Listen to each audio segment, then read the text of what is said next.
nerds, what's up? Today I'm coming at you with my review for Dungeon Crawler Carl Book 8, A Parade of Horribles, that is releasing on May 12th. I was fortunate enough to be sent a digital arc of this one because I am interviewing Matt for part of the release party in Seattle, and so I'm really excited to talk about it today. I ended up loving this installment of DCC. I ended up giving it a 4.5 out of 5 stars, and I think if we talk about where it is in my ranking, it's kind of hard, you know, as you go further along, but I think it might be in the top 3. It doesn't unseat The Butcher's Masquerade, but it was excellent. Just as a quick plug before we dive into the review, I did do a full recap of DCC 1 through 7. So if you need something that's a little faster than re-listening to all the books, even though they're amazing, please check that out. I spent a long time on it, and share it if you feel like it would be useful. So DCC 8 sees us starting off on the 10th floor, which ends up being a racing floor. And I feel like I can say that because there's a car on the cover. I think we all knew that was going to be it. I think people will like this floor if you tend to dislike floors that are more complicated. Like if you didn't like the train floor or if you didn't like the card playing floor. This one is just pretty straightforward. So I think a lot of people feel relieved about that, to know that it's a little simpler. It's a little bit more straightforward. Other than that, I don't really like to say what anything's about. We know, if you're here, you know what the book is about. Do you know what I mean? We're at book 8. I think you know enough of what the book is about. We don't need to talk about it. So first thing I want to say about this book is something I'm very excited about. Maybe this is a weird thing to be excited about, but you can totally see the end game when you read DCC 8. You would know exactly where this series is headed. And that is important for me because at my last interview with Matt Dinniman for the release of Operation Bounce House, he talked about how book 9 is technically the last book in Dungeon Crawler Carl, but he already is planning on splitting book 9 into 2 books. So it will be the finished planned 10 books that he has said basically since the beginning. And I think before this book, like, I trusted him. He said that at the interview. He said, I'm writing the last book. I know where it is. But I think a lot of us were like, there's a lot of floors. Even if things break, like, where is it going? This book does a great job. I know now. By the end of the book, you will know where this is headed, and you will understand, honestly, why it's 2 more books and why he's splitting it. He's calling it 1 book split into 2. It all makes sense at the end of this book, in my opinion, because it all made sense to me. I think that's important to say. I feel really good about where we're going. Ultimately, I think this book had some of the most emotional beats so far of the entire series, which makes sense just because we're further into the series. But I really feel like this book did a great job of really focusing in on the push and pull of the toll that the dungeon has taken on our characters, and really focuses in on how the characters are playing this ridiculous game, but the further this goes on, the realer it becomes that there has to be more than this. Like, it can't just be this, but at the same time, they have to continually meet the dungeon, and they can't just stop doing these ridiculous tasks, even though it has gotten so much bigger than just this season of Dungeon Crawler Worlds. I feel like this one really brought that together, and I think you really feel the magnitude of it because we are getting smaller and smaller and smaller with our number of crawlers. And this book does a lot of reflection on that. Like, where did we start in book 1 and how many people there were versus how many people are now? And you really start feeling the loss of all the people we have lost in the previous 7 books for various reasons. And I mean, that is what got me hooked into this lit RPG, is because of those emotional stakes and the way he develops those characters and how they keep growing. And so I think this one, the only one that beats it for me emotionally in those terms is Butcher's Masquerade. That one just like really caught me. I think it caught most of us on a really emotional level. This one I think is, unless it's like just recency bias, this one seems second place to me on those emotional beats and how I felt about them. So I loved that part. And let's see, how can I say this so it doesn't give anything away? Okay, you will get these little journal entries. I'll call them journal entries because then you'll know what I'm talking about when you get there. There are these journal entries that I think are some of the best parts of the entire novel and really hit home that emotional connection. Why I think DCC is so great as a lit RPG, because it takes that absurdity, but then it also grounds it in this real emotion. And I got very choked up during those journal entries that you'll read. I just think Matt does such a good job in this book of really focusing on the humanity versus how inhumane this is. Now I've talked about it too long, but it's really great. Just as like a contrast to that, this book is still also hilarious. I read it and I've listened to a lot of the books. I did a little bit of mixed on some of the books, but I was convinced, even though I'm not an audiobook person, to listen to most of the books. So this was the first one I actually just read physically. Well, it was digitally, but whatever, with my eyeballs, fully from beginning to end. And I wondered how that was going to affect the humor. It doesn't. I laughed out loud multiple times.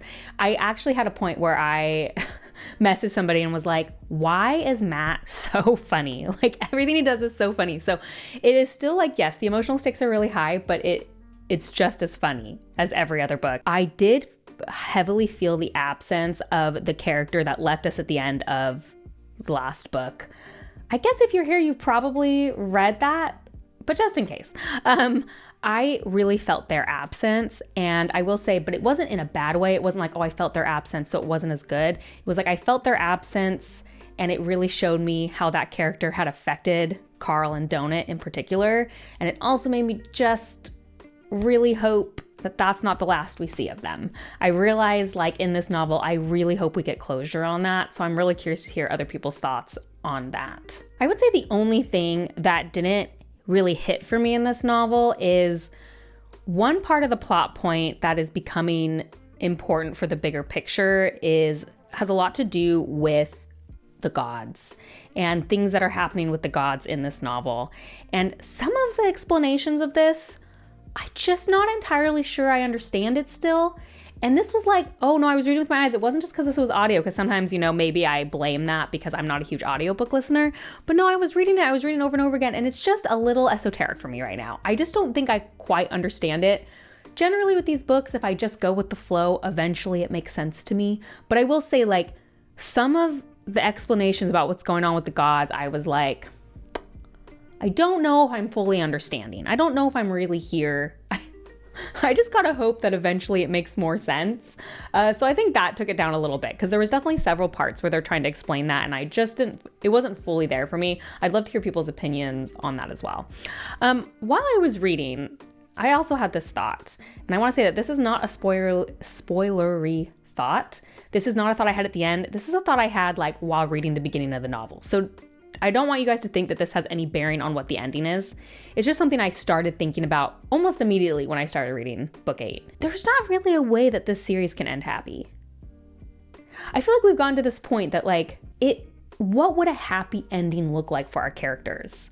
I'm not sure it's possible, and that's making me very stressed for the ending. Not that I think it'll be a bad ending, but just that I want so much good for so many of these characters that I love so much, and I'm just not sure it is possible. And again, that has no bearing on how DCC 8 ends. It is more just all of a sudden I'm thinking of what's going on in the wider universe, and what's going on with the AI, and what's going on with characters. What is a happy ending? Earth isn't really coming back. All those people still died. What do you hope for? I think ultimately for me, it's just I just need Carl and Donut to be together, whatever happens. I think that's the only thing I could hope for at this point.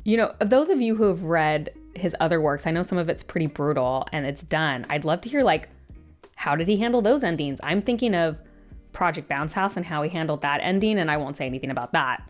You could go to my review. But I did have this thought, I'll be curious to see if you guys reading DCC 8 also kind of have that thought while you're reading. Okay, that's mostly all I feel like I can say, and to not be spoilery. So to sum up, great book, 4.5, man.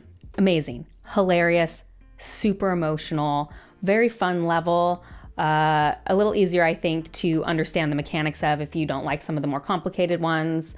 Overall, a really great time. Overall, solid, consistent quality in Dungeon Crawler Carl. The thing I'm going to end on here is, I was so grateful to get a digital arc of the book, and I actually tried to get an audio arc, but it's an Audible exclusive. So my contact with Matt Dinniman, couldn't get me that, and they just said, "Oh, here's the Audible contact," but Audible is not giving out audio arcs. They were like, "Oh no, sorry, we're not giving out any early copies."